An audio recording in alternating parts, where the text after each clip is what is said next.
Olá! Nosso encontro novamente tratando sobre o livro Meditação Andando, para que nós possamos continuar nessa literatura de espelho.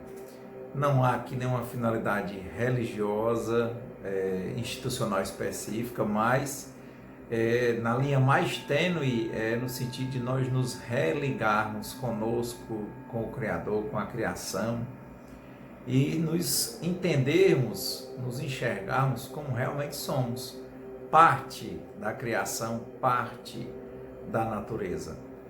E aqui no Meditação Andando, já fizemos 2 vídeos, 2 partes, e nós estamos continuando aqui nas reflexões de espelho, né? Então a perspectiva é que nós nos enxerguemos. E o trecho de hoje é tocar a terra. Às vezes também nós somos visitados por Mara, quando sentimos irritação, insegurança, raiva, infelicidade. Quando isto acontecer, toque o chão firmemente com seus pés. Pratique a meditação andando. A terra, nossa mãe, está cheia de grande amor por nós. Quando sofremos, ela nos protegerá, alimentando-nos com suas belas árvores, ervas e flores. E aí, para nós, o que a gente tem observado, que é Mara, né? É a simbologia dessas inquietações, das dificuldades. Para algumas pessoas seria o mal, né? Se é que isso existe a fundo na natureza. E aí tem uma passagem muito bela de Buda, né? Que é essa questão que ele está dizendo: não lute, não se afaste, mas quando você sentir isso, pise no chão, ou seja, toque na realidade. E essa passagem do Buda, que eu sempre gosto de me reportar, diz que Buda estava numa caverna esperando o alimento, e Ananda, que era um dos discípulos mais conhecidos de Buda, estava preparando o alimento. Diz que Mara chegou e disse: eu quero falar com Buda. E aí Ananda pensou: não, Buda não vai lhe receber. Aí Mara olhou e disse: o iluminado tem restrições, né? Acepção de pessoas, ele tem inimigos. Aí Ananda pensou e disse: vou lá falar com ele. Aí disse: mestre, Mara está aí, quer falar com o senhor. Diz que Buda serenamente olhou e disse: pois prepare um alimento para ele também, um bom catre, e peça que ele entre. E amorosamente, quando Mara entrou inquieto, Buda o recebeu. Diz que Mara foi exatamente falar que tudo que ele permitia, que as pessoas fizessem tudo de material, que a realização seria na matéria, tudo que elas queriam ele concedia, porque era o reino da matéria. Mas ainda assim ele não entendia por que as pessoas, mesmo com dinheiro, com todas as regalias materiais possíveis, ainda sentiam um certo vazio, se entristeciam e iam procurar Buda, iam procurar a iluminação, iam procurar o autoconhecimento, iam procurar uma vida mais desapegada. E aí ele estava angustiado com isso. E aí Buda olhou para ele, escutou e disse: então, Mara, o que você quer? Ele disse: Mara quer ser Buda. Ele disse: porque todo mundo, eu dou tudo, e as pessoas ainda querem ir para o lado de Buda. E aí Buda olhou para ele e disse: pois escute o que é ser Buda. Ele disse: olha, eu fui um príncipe, nascido, criado com todas as riquezas de um príncipe. Eu deixei, por livre e espontânea vontade, todas as riquezas. Deixei para trás palácios, carruagens, soldados, ouro, pedras preciosas, e vim viver uma vida simples. E veja como é interessante. Sempre as pessoas têm construído templos, como o castelo que eu abandonei, e colocado Buda lá dentro. Sempre tem construído altares para colocar Buda quando eu deixei o altar.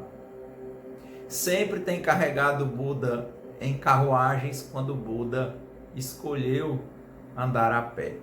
Ou seja, tudo o que eu abandonei, não com tanta facilidade, todo dia vem a mim. Inclusive o dinheiro, as pessoas jogam dinheiro nos pés de Buda, nas imagens que criam de Buda, pedindo que Buda dê a elas mais dinheiro em troca. Veja, tudo que eu abandonei, altares, palácios, carruagens e dinheiro, as pessoas me dão e vem para mim todo dia. E todo dia Buda tem que reafirmar os votos dele no sentido de se desapegar disso. Então Mara, quando olhou como era difícil ser Buda, né, que tudo que ele desapegava e tudo que Mara entendia como bom de material que Buda tinha deixado para trás, todo dia vinha para cima dele como ondas no mar. Aí Mara viu e disse, né, então eu não quero ser Buda não. Então o texto fala disso, né? Às vezes também nós somos visitados por Mara. Quando sentimos irritação, insegurança, raiva ou infelicidade. É uma temática muito forte e nós vemos depoimentos das pessoas e enxergamos isso. Muitas vezes nós estamos bem, enxergamos em nós mesmos. Basta ter uma honestidade absoluta consigo mesmo, é esse aspecto religioso, tem que se olhar e se compreender e não lutar contra, mas andar um patamar acima, se enxergar, ver que aquilo existe, que faz parte da nossa realidade e não negar. Então, quando isso acontece, o que o Thich Nhat Hanh está dizendo, né? Quando isso acontecer, toque o chão firmemente com seus pés, ou seja, não fuja, não queira negar, não queira dizer que a infelicidade, a insegurança ou a raiva não existem. Elas existem. Mas olhe para elas cara a cara, para cada uma dessas sensações. Pise no chão, viva a sua realidade. Quando você pisar no chão e sentir a sua realidade, você vai ver um ditado que dizem muito aqui pelo Ceará e pelo Brasil. Às vezes o diabo não é tão feio quanto se pinta, né? Quando a gente imagina. Então, é algo que tem muito a ver com as nossas possibilidades de mudança. Ao invés de escolhermos fugir, brigarmos, falarmos da vida alheia, criticarmos quem nós não podemos modificar, tentarmos modificar nossas próprias vidas, tirar a trave dos nossos olhos e enxergarmos a vida como ela é. Pisarmos no chão, né? Pisarmos no chão, tocar firmemente o chão com os pés, respirar e lembrar, a terra, nossa mãe, está cheia de grande amor por nós. Como em outras passagens, no outro vídeo ele falava, né? A terra sempre esteve a nosso dispor, sempre vai estar lá. Quantas alegrias nós podemos enxergar se nós quisermos de fato ver a realidade. Ele continua, tem uma passagem bonita, ele caminhando com as pessoas, se você quiser ver. E ele diz, curar a Mãe Terra. Andar com a mente desperta sobre a Terra pode restabelecer nossa paz e harmonia e pode também restabelecer a paz e a harmonia da Terra. Porque nós começamos a prestar atenção em nós e em tudo à nossa volta. Ao invés de nos separarmos, nós vamos ver que somos elementos juntos e vamos ver beleza em coisas tão pequenas, às vezes como o caminhar das formigas na lida diária delas, pela manutenção, pela proteção, não é? Pelo viver delas. Ele diz, nossa mãe há de curar-nos e nós vamos curá-la. A questão de respeito mútuo, uma sinergia entre nós e a terra, entre nós e a realidade, entre nós e as nossas vidas. E essa sinergia só pode existir se nós nos entendermos como elementos constituintes da natureza, não os donos da natureza, não os dominadores da natureza, mas seres da natureza. Uma natureza que espiritualmente é imortal, que vive em uma vibração constante, uma polaridade no ritmo dela, não é? Os ciclos de todas as coisas, de nascer, se desenvolver, partir, se transformar e progredir sempre. Percebendo que na matéria em especial, tudo está em constante transformação. Como os anteriores a Buda, os Vedas antigos, lá no livro, por exemplo, Ramayana, que os antecessores de Buda são o Bhagavad Gita, o Mahabharata, e bem antes, né, isso em torno de 2.500 anos antes de Buda, em torno de mais de 4.000 anos, o Ramayana, com a história de Rama. E eles tinham essa lógica da trindade: Brahma, o Deus criador das coisas, Vishnu Narayana, o mantenedor das coisas, e Shiva, o destruidor, no sentido de o que vem para transformar as coisas, não é? Porque se a árvore não produzisse as flores na floragem não se transformariam depois em frutos, os frutos depois não amadureceriam, depois nós não nos alimentaríamos, e nós nos alimentando dos frutos, depois vem as sementes, a transformação constante. É só olharmos os ciclos da natureza, da beleza da flor, virar a beleza de um fruto, depois virar um alimento que sacia nossa fome, depois virar uma semente que vai virar outra árvore, que vai gerar flores, que vai gerar frutos, que vai dar alimentos e que vai virar uma semente e que vai virar outra árvore, e assim vai. Como todo dia tem manhã, tarde e noite, como o ano tem as 4 estações básicas. Então nós temos o nosso momento. Era quando Édipo, a história lá dos gregos, quer ver, há um diálogo nessas questões. Édipo diz que tinha um problema lá, né, que era uma esfinge, um monstro, né, que era, tem até o exemplo lá no Egito, né, de pedra, metade leão e metade ser humano. E ela estava na porta da cidade como uma peste, né, uma praga, não deixava que ninguém passasse. A cidade estava com dificuldade, e Édipo foi lá para tentar ver como é que afastaria a esfinge. E disse que ela tinha um enigma, né? Quem conseguisse vencer, responder esse enigma, conseguiria afastar a esfinge das portas da cidade. E disse que ela dizia: decifra-me ou eu te devoro. E ele disse: pois pode falar. Qual é o animal que pela manhã anda de 4 pés, à tarde anda de 2 pés e à noite anda de 3 pés? Édipo olhou para ela, ela já estava no ponto para devorá-lo, e disse: calma, é o homem. Porque o homem, na infância, quando ele ainda não sabe andar, ele anda de 4 pés. Quando ele está no auge da vida dele, é adulto, ele anda de 2 pés. E quando ele já está envelhecendo, e quando envelhece, ele anda de 3 pés. Ele precisa de uma terceira perna, né? Uma ideia de uma bengala para se apoiar. E aí a transformação constante.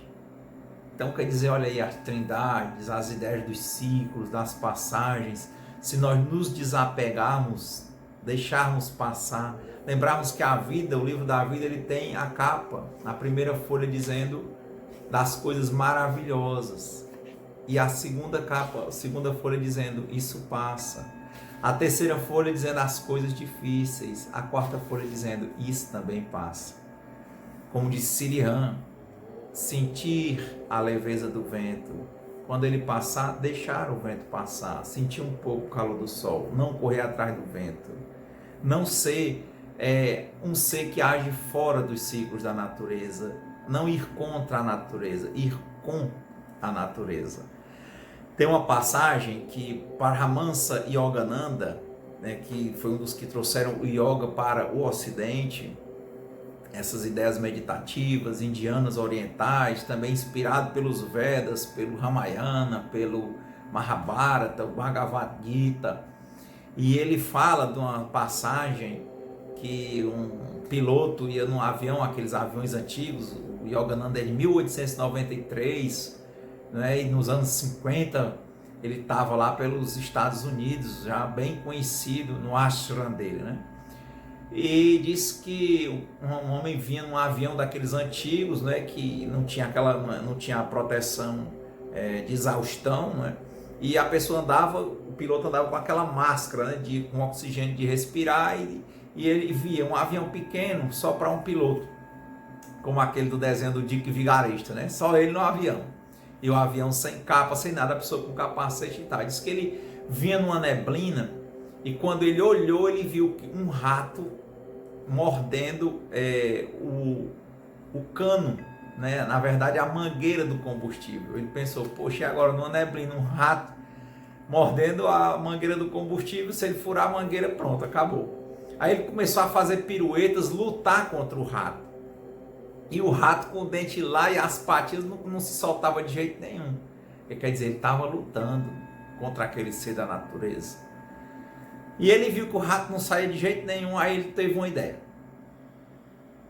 Pensou, bom, se eu estou com a máscara e eu consigo respirar, então ao invés de lutar com ele, eu vou lutar contra a natureza, eu vou com a natureza. Ele sabia que se ele subisse, quanto mais ele subisse, o ar ia ficando mais rarefeito, ou seja, menos ar.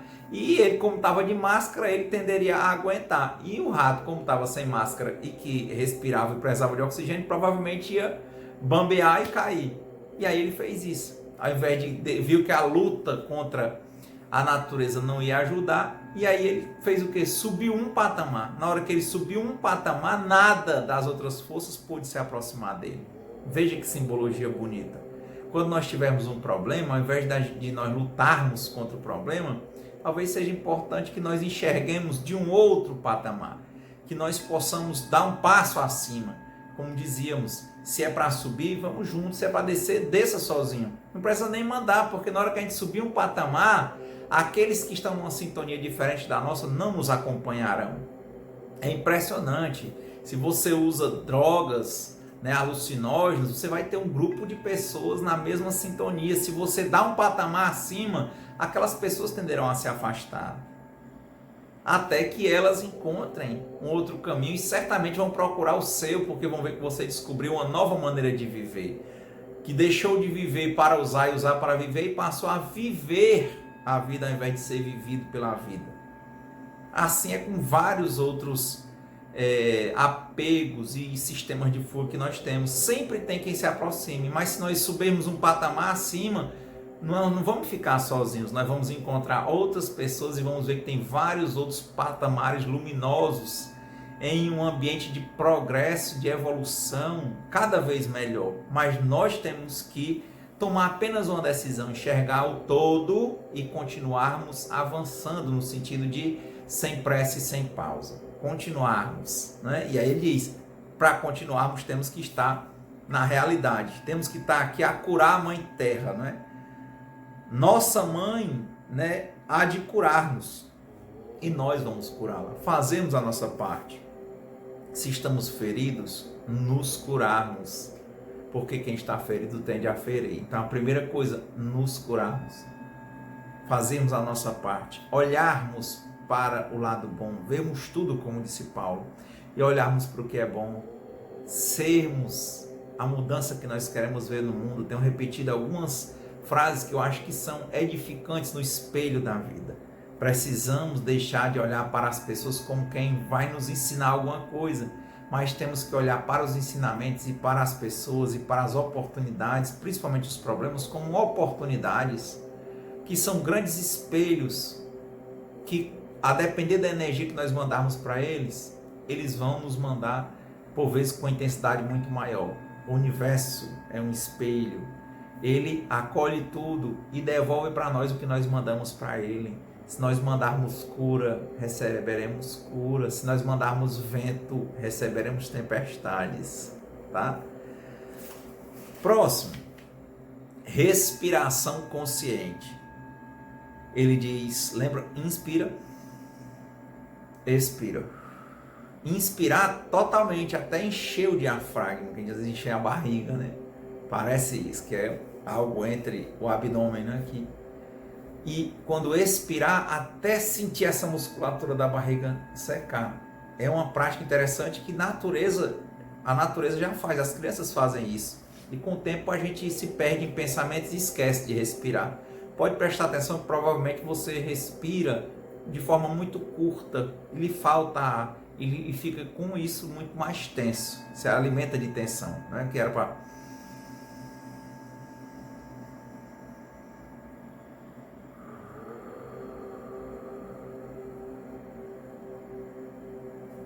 Ao inspirar, eu sei que estou inspirando. Ao expirar, eu sei que estou expirando.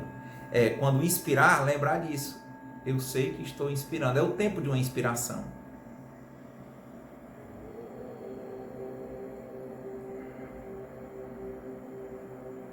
Ao expirar, lembrar, eu sei que estou expirando. Só isso.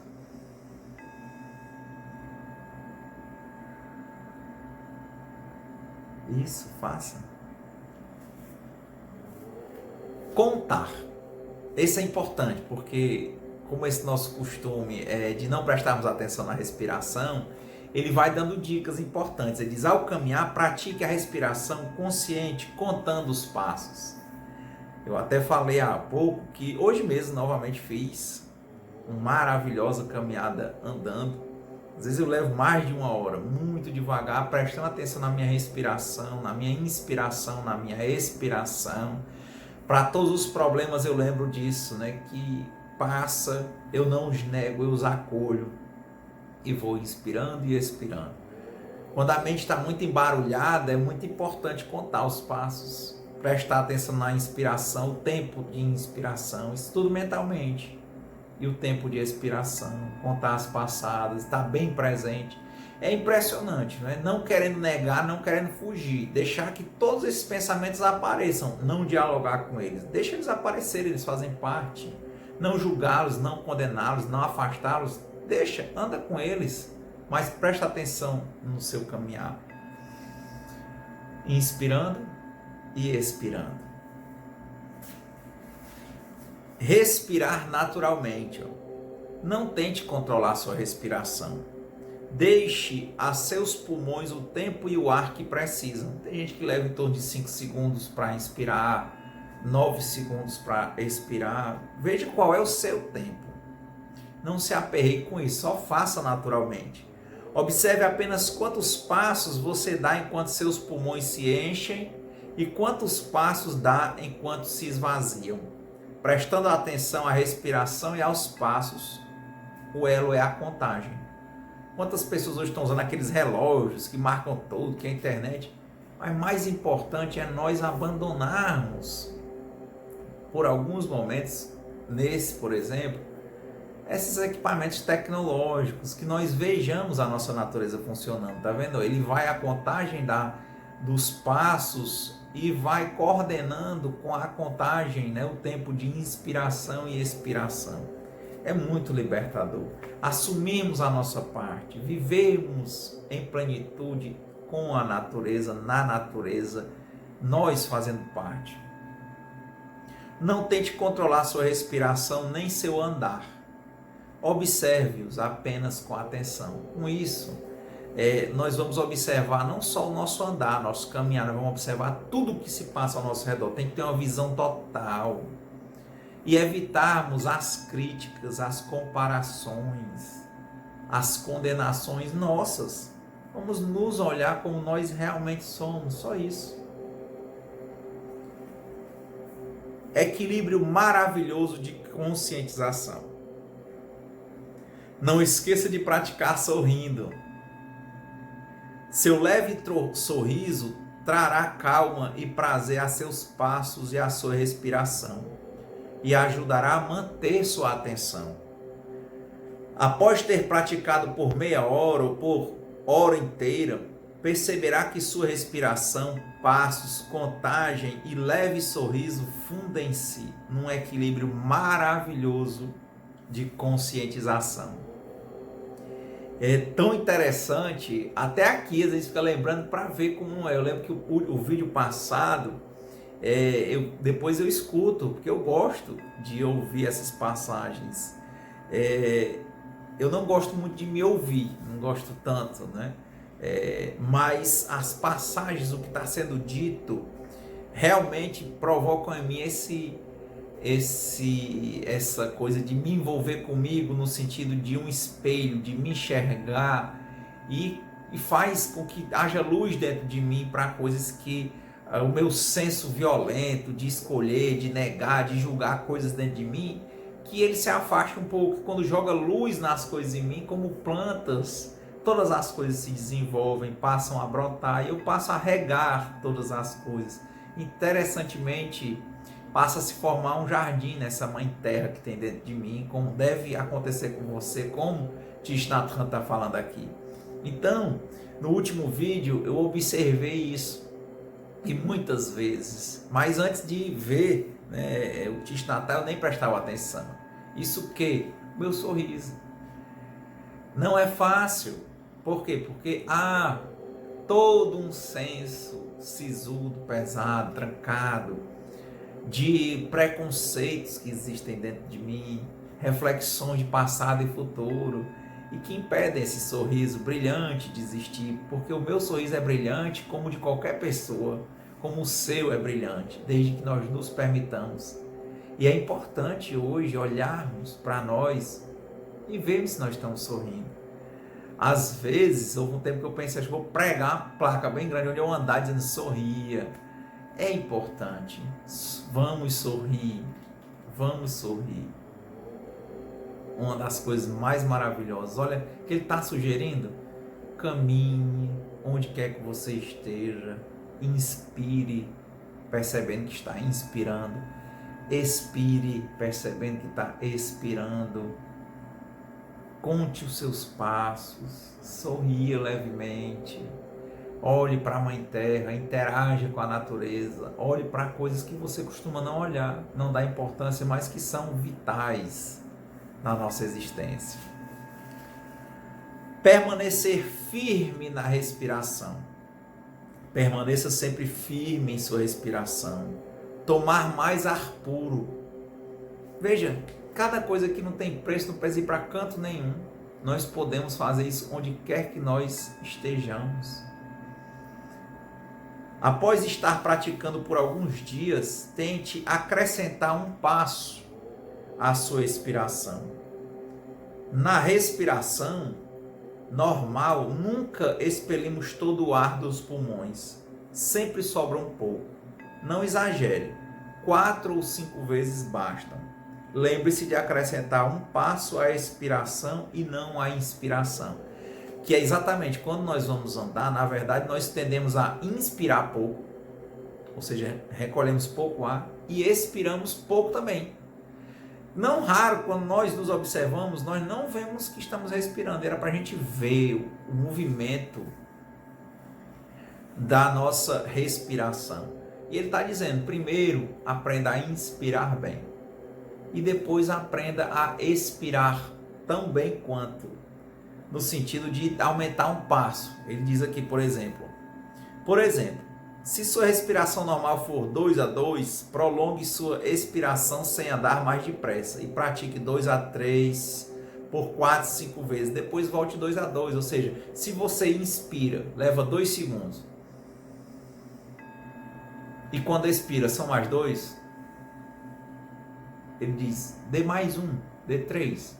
Ou seja, porque sempre fica um pouco de ar nos pulmões, é uma limpeza e faz muito bem aos pulmões, faz muito bem à mente, oxigena o cérebro e faz muito bem a tudo, porque esses pensamentos que estariam totalmente entre passado e futuro vão estar no presente, porque o corpo nunca sai do presente.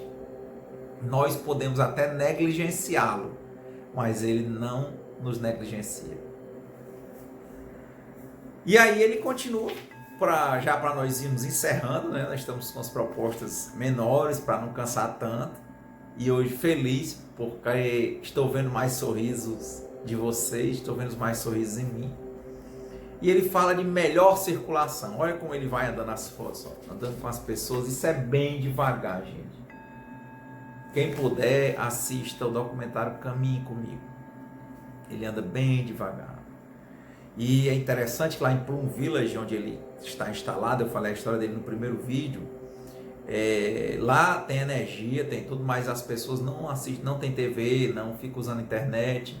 E diz que jovens, as famílias, muitas vezes levam os filhos para lá para passar as férias, que é uma revolução, né? Primeiro dia, o segundo, depois, ele diz que impressionantemente eles se habituam àquela vida, aprender a viver a natureza, a se conhecer, se perceber, e quando nas férias seguintes estão lá.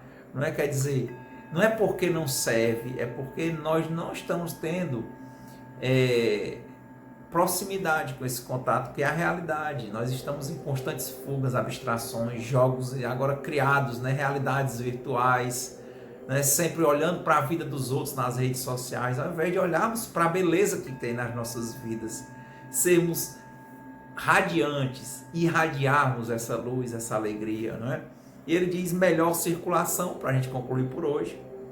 Após alguns meses, seus pulmões estarão mais saudáveis e seu sangue vai circular melhor. Sua maneira de respirar terá sido transformada e nem dá para contar o que de paz, alegria e felicidade você vai ver e sentir. Então, até o próximo vídeo sobre meditação andando. Obrigado!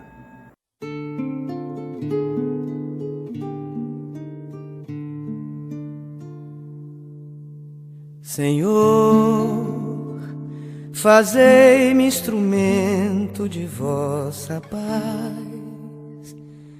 Onde houver ódio, que eu leve o amor. Onde houver ofensa, que eu leve o perdão. Onde houver discórdia, que eu leve a união. Onde houver dúvida, que eu leve a fé.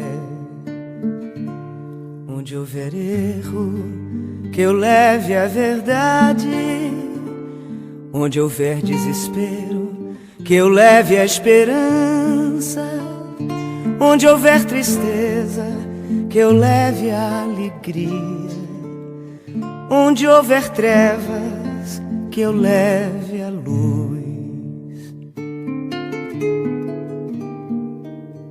Ó Mestre, fazei que eu procure mais consolar que ser consolado, compreender que ser compreendido, amar que ser amado, pois é dando que se recebe, é perdoando que se é perdoado, e é morrendo que se vive para